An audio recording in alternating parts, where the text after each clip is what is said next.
सो hey guys what's up. तो आज हम लोग लैरिंजियल पैरालिसिस का ही टॉपिक जो है पार्ट 2 हम लोग कवर करेंगे, राइट। सो इसके पहले आपको मैं एनाटमी ऑफ मसल्स एंड मतलब मसल्स का जो एडक्शन एक्शन और नर्व सप्लाई में सब आपको डिस्क्राइब कर चुका हूँ, ठीक है ना। तो उसी से कोरिलेट बस करेंगे सीधा सीधा यहाँ पे, ठीक है ना। तो क्लासिफिकेशन हम लोग देख लेते हैं कि लैरिंजियल पैरालिसिस में क्या क्या क्लासिफिकेशंस हो सकती हैं। तो बेसिकली ये यूनिलैटरल हो सकता है या बायलैटरल हो सकता है, और क्या क्या इन्वॉल्व कर सकता है। Recurrent laryngeal nerve, superior laryngeal nerve और कंप्लाइंड और कंप्लीट पैरालिसिस, राइट। तो हम जैसा कि जानते हैं कि सुपीरियर लैरिंजियल नर्व होती है और इन्फीरियर लैरिंजियल नर्व नहीं होती है, ठीक है ना। इन्फीरियर होती ही नहीं है, ठीक है ना। छोड़ छोड़ दो, इंटरनल होती है, ठीक है ना। इंटरनल और एक्सटर्नल किसकी ब्रांच? सुपीरियर की। और दूसरी रिकरेंट लैरिंजियल नर्व, ठीक है ना।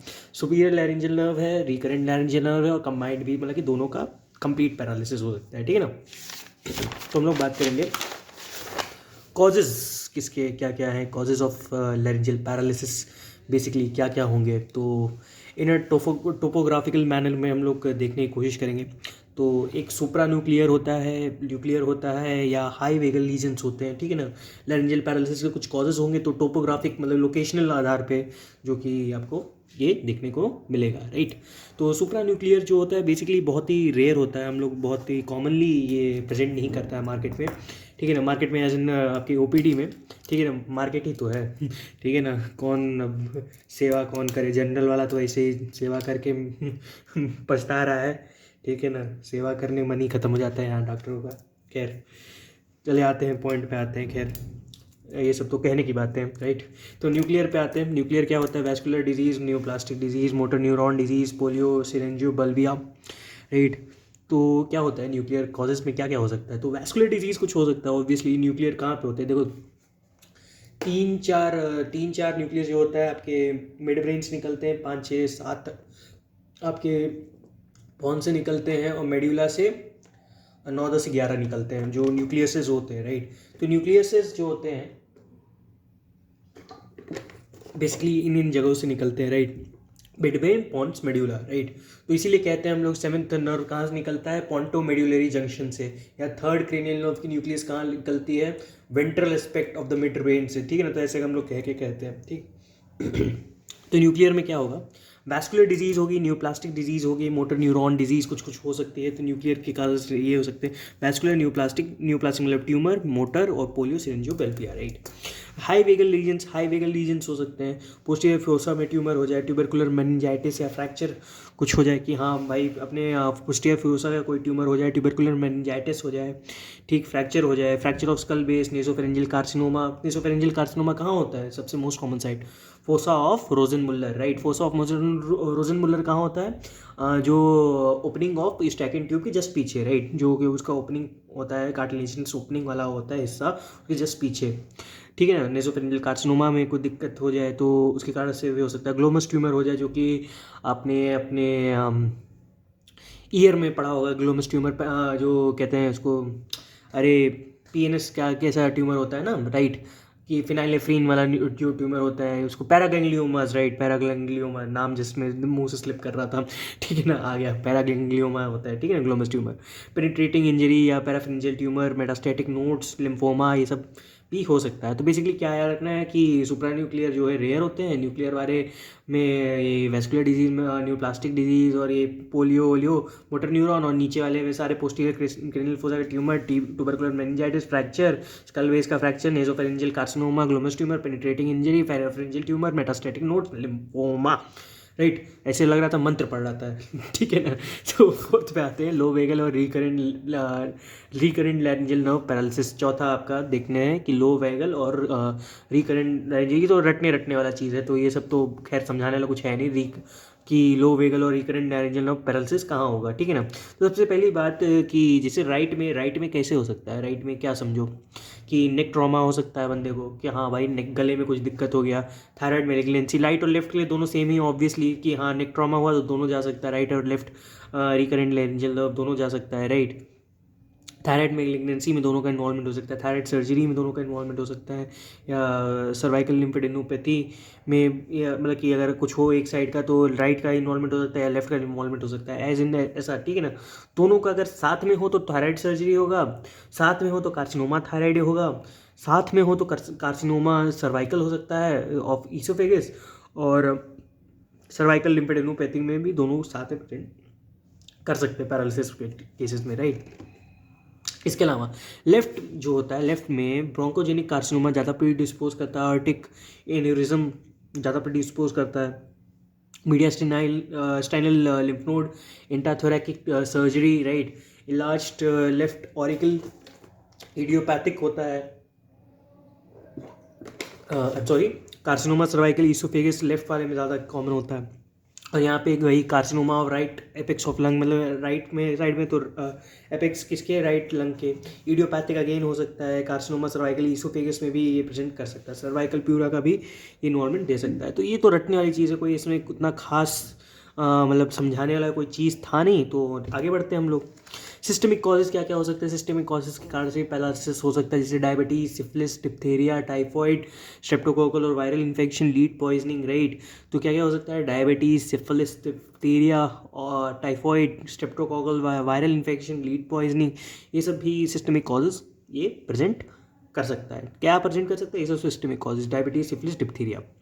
इडियोपैथिक 30% ऑफ द केसेस में ये ऑब्सक्योर रहता है, मतलब कि पता नहीं चलता किस कारण से हुआ है लेंजियल पैरालिसिस, तो हम लोग इसीलिए उसको इडियोपैथिक कह सकते हैं, ठीक है ना, कि ये बंदा को इडियोपैथिक तरीके से लेंजियल पैरालिसिस हो चुकी है। Positions of vocal cord, what are the positions, ये भी प्योर आपका रटने वाला है, थोड़ा सा कॉन्सेप्ट आएगा तो उसको मैं समझा दूंगा कहाँ जहाँ भी कॉन्सेप्ट आता है। मीडियन ड्यूरिंग स्पीच, अगर स्पीच पे होना है, जैसे मान लो कोई भी वोकल कॉर्ड में ले रहा हो, ठीक है ना, जैसे ऐसे अटैचमेंट है, राइट, ठीक है ना, ये है, तो अगर स्पीच होगी तो इसको आना पड़ेगा पास में, तभी ना ऐसे ऐसे वाइब्रेट करके आएगा क्या, जैसे मान लो ये वोकल कॉर्ड है, इसको पास आना होगा कि हाँ वाइब्रेशन के लिए, ऑब्वियसली, ठीक है। तो अगर स्पीच के लिए इसको क्या चाहिए, अगर प्रोसेस करना है स्पीच, इसको क्या करना होगा, इस बंदे को ऑब्वियसली इसको मिड लाइन में आना पड़ेगा ड्यूरिंग स्पीच में।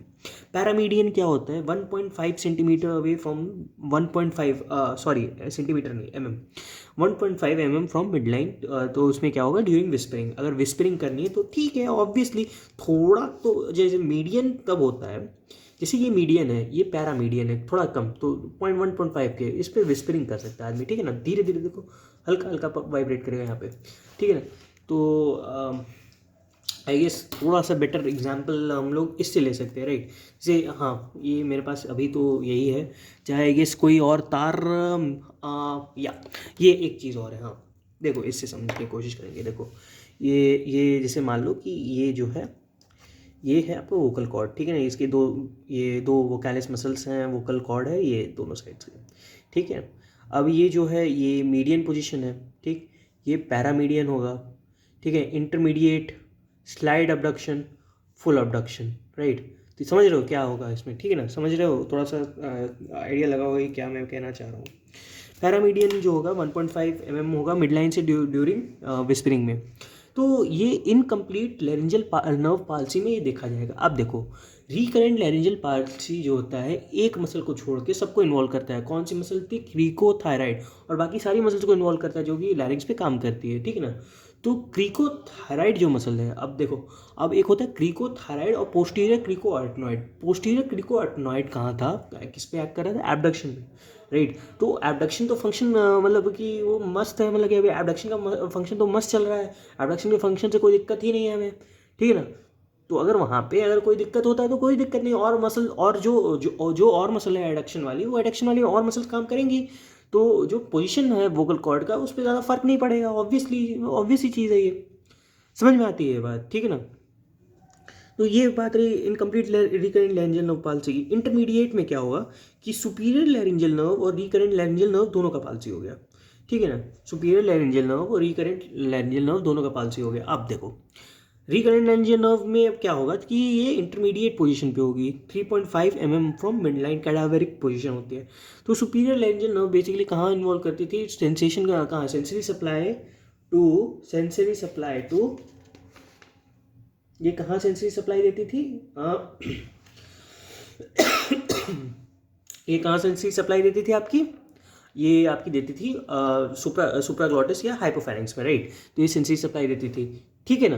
तो ठीक है ना, तुम देखो अब मैं क्या समझाया था कि सुपीरियर लैरिंजियल नर्व और रिकरेंट लैरिंजियल नर्व में अगर पाल्सी हुआ, जैसे मान लो रिकरेंट लैरिंजियल नर्व कहाँ सप्लाई कर रही थी, किसको सप्लाई कर रही थी, ऑब्वियसली एडेक्टर मसल्स को।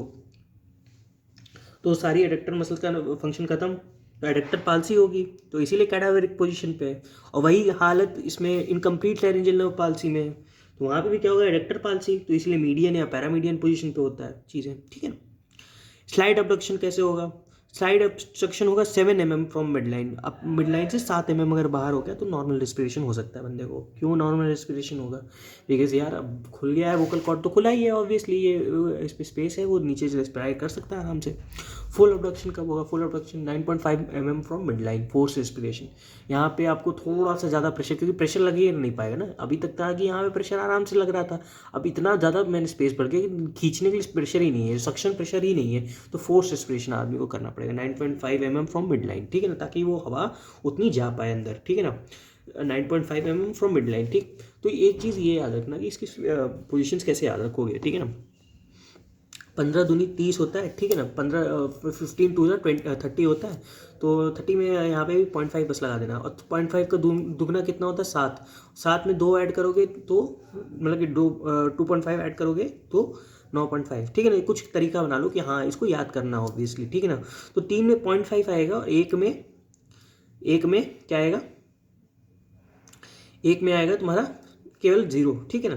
तो सारे अगर याद करना है तुम्हें तो ठीक है, तो सारा अपना इवन नंबर अपना सोच लो कि हाँ हमारा इवन नंबर, अरे इवन कह रहा हूँ, ऑड नंबर, ठीक है ना, ऑड नंबर, ठीक है ना, हो जाता है कभी कभी ठीक है, ऑड नंबर अपने, ठीक है ना, याद कर लो। तो 1, 3, 5 तो पॉइंट में है सारा, तो 7, 9, ठीक है, 7 में कोई 0 नहीं, 1.5, 3.5, 9.5, राइट। तो ये एक चीज़ हो गया। तो कैसे था, मीडियन में ड्यूरिंग स्पीच, मीडियन पोजीशन में जो नॉर्मल पोजीशन होती है, पैरामीडियन 1.5 पोजीशन पे विस्परिंग साउंड आता है, ठीक है। फिर कहाँ आते हैं जो आपका कैडावरिक पोजीशन होता है 3.5 पोजीशन वाली, ठीक है, फ्रॉम मिड लाइन। और यहाँ पे कैसे कैडावरिक पोजीशन होती है इंटरमीडिएट।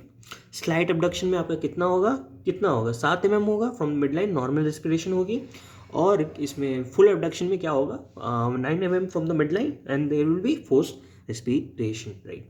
सो अब रिकरेंट लैरिंजियल नर्व की पैरालिसिस की हम लोग बात करते हैं, ठीक है ना। हमने अपनी जो भी नॉलेज सीखा था, तो ठीक है। तो एक मैं यहाँ पे छोटा सा एक मैं आपको एक मैं चार्ट दे रहा हूँ, ताकि अगर आपको आगे कहीं परेशानी हो तो एक बार समझ लो कि हाँ एक ये चार्ट था।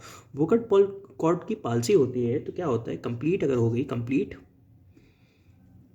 ठीक है ना, S L N and R L N की पाल्सी हो गई, तो एडक्टर पाल्सी होगी ऑब्वियसली, क्योंकि एडक्टर मसल्स को ज़्यादातर सप्लाई करता था।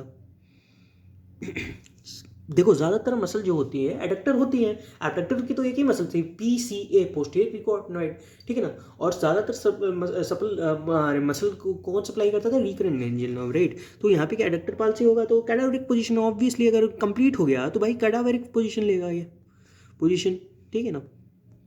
और अगर इनकम्प्लीट हुआ तो अभी तो कुछ बाकी है ना, इनकम्प्लीट RL हुआ तो अभी भी एबडक्टर ये मतलब एबडक्टर पाल्सी है, ठीक है। तो ये मीडियन या पैरामीडियन पोजीशन लेगा, मीडियन पोजीशन, राइट। हाँ, अब इसमें एक कॉन्सेप्ट और भी है कि जैसे जो आपका मैंने बताया इनकम्प्लीट में क्या होगा, एबडक्टर की पाल्सी होगी। एबडक्टर पाल्सी मतलब वो अंदर नहीं आ रहा है, बिकॉज वहाँ पे भी वो रिकरेंट लैरिंजियल नर्व किसको भी सप्लाई कर रहा है, पोस्टीरियर क्रिकोआर्टिनॉइड को भी, समझ में आती है बात। तो अगर उसको भी सप्लाई कर रहा है तो वो क्या करता था, एबडक्शन कराता था। अगर वो सप्लाई खत्म तो एबडक्टर पाल्सी हो गई, तो क्या होगा, वो मीडियन या पैरामीडियन पोजीशन ही लेगा ऑब्वियसली, ठीक है ना। वो मीडियन या पैरामीडियन पोजीशन लेगा, क्योंकि एबडक्शन, अब एबडक्शन हो नहीं पा रहा है और यहाँ पे एडक्शन नहीं हो पा रहा है, ठीक है। तो एडक्शन नहीं हो पा रहा है तो ऑब्वियसली वो कैडावरिक पोजीशन लेगा, क्योंकि इससे ज़्यादा नहीं हो पाएगा, वो ऑब्वियस सी चीज़ है इतनी चीज़, ठीक है, समझ में आ रहा है ये बात। तो इसको कैसे याद करेंगे, इनकम्प्लीट को कैसे होता है, तो अब्बू अब्बू रन से याद करना कि हाँ भाई रिकरेंट लेंजियल नर्व और एबडक्टर पैरालिसिस होता है इनकम्प्लीट वाले में। अब देखते हैं, अब इसके बाद थोड़ा सा कॉन्सेप्ट डिस्कस करने के बाद recurrent laryngeal nerve paralysis, right. तो क्या होता है कि यूनिलैटरल, पहले तो अगर यूनिलैटरल अगर पैरालिसिस हुआ है तो ipsilateral paralysis of all the intrinsic muscle of the larynx except cricothyroid. Cricothyroid को देखो, रिकरेंट लेंजियल नर्व किसको सप्लाई करता था? ऑब्वियसली सारी मसल्स को, केवल क्रिकोथायराइड को छोड़ के। अब क्रिकोथायराइड किसको सप्लाई किससे सप्लाई होता था? External branch of superior laryngeal nerve. समझ में आती है ये बात? अब इप्सिलैटरल पैरालिसिस हो गया, अगर यूनिलैटरल रहा तो एक उसी साइड का जाएगा, ऑब्वियस सी बात है। तो ipsilateral paralysis of all intrinsic muscle of larynx of cricothyroid. ठीक है, मैं एक बार और आपको ये वाला जो है कॉन्सेप्ट मैं समझा देता हूँ, ठीक है ना। ये जो पोजीशंस हैं उसको समझने की कोशिश करना फिर से, ठीक है ना। मेरे को लगता है कि आप लोग को अभी भी क्लियर नहीं हुआ ये चीज़। देखो, वोकल कॉर्ड पाल्सी होगा तो कैसा पाल्सी हो सकता है? या तो कंप्लीट होगा दोनों का, किसका सुपीरियर लेंजियल नर्व और इसका रिकरेंट लेंजियल नर्व, राइट। या तो इनकम्प्लीट पाल्सी होगा केवल रिकरेंट लेंजियल नर्व का, राइट। अब अगर दोनों का पाल्सी हो गया, सुपीरियर लेंजियल नर्व और recurrent laryngeal nerve complete palsy हो गया, राइट, तो क्या होता है वहाँ पे? एडक्टर पाल्सी होता है, ठीक। एडक्शन करने में दिक्कत होगी ऑब्वियसली, बिकॉज क्या है, सुपीरियर लेंजियल नर्व जो है सुप्राक्लॉटिक को भी अप्लाई कर रहा था, ठीक है। अब एडक्ट नहीं करेगा। अब अगर मान लो कि एडक्ट नहीं किया वो चीज़ को, वो एडक्ट नहीं कर पाया, अब एडक्शन नहीं हुआ तो कहाँ होगा? ऑब्वियसली अगर मान लो कि एडक्शन नहीं हुआ, एडक्शन मतलब ये पास आना, ठीक है, पास आना नहीं हुआ तो क्या होगा? वो क्या करेगा? वो कैसा आपका इनकम्प्लीट वाला क्या करेगा? मीडियन या पैरामीडियन पोजीशन रखेगा, ठीक है ना। ठीक है, मीडियन या पैरामीडियन, क्योंकि वो तो एकदम वो नहीं हो रहा है कि भाई एडक्शन की पैरालिसिस हो गई, ठीक है ना। ये एडक्शन की पैरालिसिस हुई, मतलब कि जो मतलब समझ रहे हो बात को। कंप्लीट सुपीरियर और रिकरेंट लेंजियल नर्व पाल्सी में क्या होगा कि आपका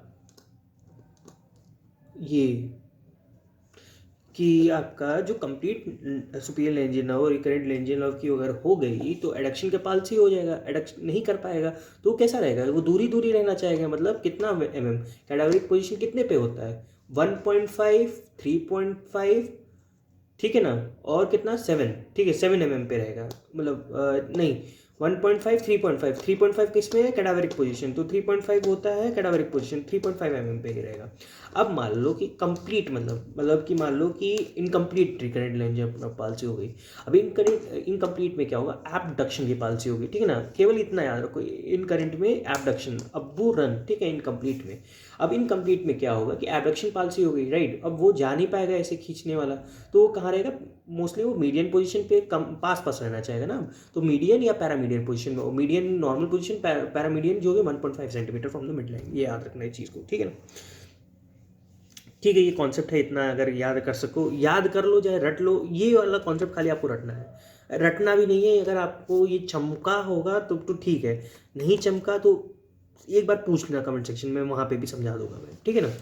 तो वोकल कॉर्ड एज्यूम मीडियन और पैरामीडियन पोजीशन, ये यूनिलैटरल की हम लोग बात कर रहे थे कि वोकल कॉर्ड कब क्या करता है कि इप्सिलैटरल पैरालिसिस चलो मान लो हो गया रिकरेंट लेंजियल नर्व से, तो वोकल कॉर्ड क्या होगा? पोजीशन कैसे लेगा? अ मीडियन और अ पैरामीडियन पोजीशन, बिकॉज, ठीक है ना, एबडक्शन पॉलिसी, ठीक है, रिकरेंट लेंजियल नर्व की बात कर रहे हैं। एबडक्शन पॉलिसी होगी ना, अब्बू रन, ठीक है ना, अब्बू रन होगा, ठीक है ना। तो क्या होगा कि यहाँ पे वो मतलब कि एक्सटेंड नहीं कर पाएगा, तो वो मीडियन या पैरामीडियन पोजीशन लेगा, ठीक है।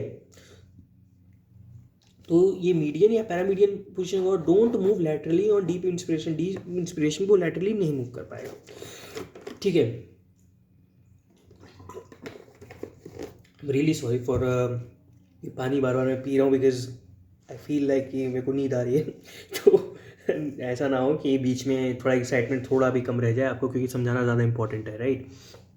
क्लिनिकल फीचर्स क्या क्या होंगे इसके? Clinical feature, a symptomatic changes in voice होगा, gradual improvement due to compensation by the healthy cord which crosses the mid line meet the paralysed one. तो यहाँ पे क्या होगा? बेसिकली ए सिम्टोमेटिक चेंज होगा वॉइस में। कैसा चेंज होगा? ए सिम्टोमेटिक चेंज, ठीक है, क्योंकि यहाँ पे तो जो एक था आपका वोकल कॉर्ड जो था वो तो मीडियन या पैरामीडियन, दूसरा तो सही काम कर रहा है ना, तो ए सिम्टोमेटिक होगा, दिक्कत वॉइस में ज़्यादा दिक्कत नहीं होगी। Gradual improvement due to compensation by the healthy cord which crosses the mid line meet the paralysed one. यहाँ पे ग्रेजुअल इंप्रूवमेंट हो ही जाएगी, क्योंकि कंपनसेट कर ले रहा है healthy cord which crosses the mid line, वो मिड लाइन को क्रॉस कर ले रहा है और पैरालाइज्ड वन को ठीक मतलब कि मीट कर ले रहा है। ट्रीटमेंट मैनेजमेंट कंजर्वेटिव, उसमें ज़्यादा कुछ करने की जरूरत नहीं। अगर ये बायलैटरल हो गई रिकरेंट लैरेंजियल नर्व पैरालिसिस, ये बायलैटरल होगी। बायलैटरल के केस में क्या होगा, रिकरेंट लैरेंजियल नर्व पैरालिसिस के केस में बायलैटरल में क्या होगा, बायलैटरल में बायलैटरल अबडक्टर पाल्सी पैरालिसिस हो जाएगी। ठीक, बायलैटरल में बायलैटरल अबडक्टर पैरालिसिस, अबूरन, ठीक है ना, ठीक है, अबूरन से बायलैटरल एबडक्टर पैरालिसिस हो गई। एबडक्टर पैरालिसिस हुई तो इटियोलॉजी क्या होगी, न्यूराइटिस या सर्जिकल ट्रॉमा कार्ड से, जो कि थायराइडेक्टमी हो गया, मोस्ट इंपॉर्टेंट कॉजेज होते हैं न्यूराइटिस या थायराइडेक्टमी। तो ये क्या होगा, एक्यूट कंडीशन होगा। All the interesting muscles are paralyse, तो सारी इंटरेस्टिंग मसल पैरालाइज्ड है, ठीक है। एबडक्शन का दिक्कत होगा तो एडक्ट ही रहेंगे सारे वोकल कॉर्ड, राइट। पैरालाइज तो vocal cord lied in median और paramedian position due to unopposed action of cricothyroid muscle. Unoppose muscle रहेगा, अनअपोज एक्शन रहेगा क्रिको थायराइड मसल का। क्रिकोथायराइड मसल क्या होती है, कौन सी मसल होती है क्रिकोथायराइड, वो सप्लाई नहीं करती लेकिन वो एडक्शन तो कराती है, वो अपना काम तो करा रही है एडक्शन वाला, राइट। तो एडक्शन तो करा रही है लेकिन एबडक्शन नहीं हो रहा है। समझ रहे हो बात को, समझ रहे हो ये, समझ रहे हो ये कॉन्सेप्ट। एक्सटर्नल नैरेंजियल नर्व तो डैमेज नहीं हुए, एक्सटर्नल नैरेंजियल नर्व की कौन सी मसल सप्लाई करते हैं, क्रिको थायराइड को। क्रिकोथायराइड कैसी मसल है, एडक्टर मसल है, बिकॉज क्योंकि केवल एक muscle posterior cricoarytenoid, posterior cricoarytenoid वो कौन सी थी, एडक्टर मसल थी। लेकिन ये जो है एडक्टर मसल है, इसका जो काम अनअपोज्ड रहेगा तो एडक्शन होगा बंदे को, ठीक है ना। अनअपोज्ड एक्शन ऑफ क्रिकोथायराइड चमका, ठीक है ना। क्लिनिकल फीचर डिस्निया हो जाएगा, डिस्निया होगा, स्ट्राइडर होगा। डिस्निया क्यों, सांस लेने में तकलीफ होगी, बिकॉज दोनों अब पैरामीडियन पोजीशन पे ना, दोनों पास आ गई हैं पैरामीडियन पोजीशन में, तो उस बंदे को डिस्निया होगा, स्ट्राइडर भी होगा बंदे को, ठीक है ना। ट्रीटमेंट क्या होगा, ट्रेकेओस्टमी ट्यूब हमको डालना पड़ेगा, followed by vocal cord lateralisation. हमने वोकल कॉर्ड का लेटरलाइज, ये जो पास आ गए मीडियन पैरामीडियन पोजीशन को लेटरलाइज करना है ऑब्वियसली, ठीक है ना। तो वोकल कॉर्ड का लेटरलाइजेशन करेंगे। कॉर्डेक्टमी, चाहे तो कॉर्ड को काट देंगे, जैसे मान लो ये कॉर्ड है, इसको बीच में से काट दिया, कॉर्डेक्टमी कर देंगे, ये काट देंगे, या अरेटोनॉइडेक्टमी कर देंगे, ठीक है ना। और कश्मीना वुडमेंस ऑपरेशन, यहाँ पे एक ऑपरेशन है उसका नाम है कश्मीना वुडमेंस ऑपरेशन, वो यहाँ पे परफॉर्म करेंगे, राइट। कश्मीना वुडमेंस ऑपरेशन, राइट, बायलेटरल वाले ये केस में, ठीक है, चमका। तो आपसे नेक्स्ट वीडियो में हम लोग बात करेंगे सुपीरियर लैरिंजियल नर्व की पैरालिसिस के बारे में। तब तक के लिए मिलते हैं, क्योंकि वीडियो लंबी खींच चुकी है एंड आई गेस इतना चमका मैं बोल दिया, इतना कॉन्सेप्ट है एक बार में प्रोसेस करना थोड़ा सा मुश्किल है, लेकिन आई होप आप लोग कर लोगे, ठीक है ना। तो मिलते हैं आपसे नेक्स्ट वीडियो में, तो तक बाय।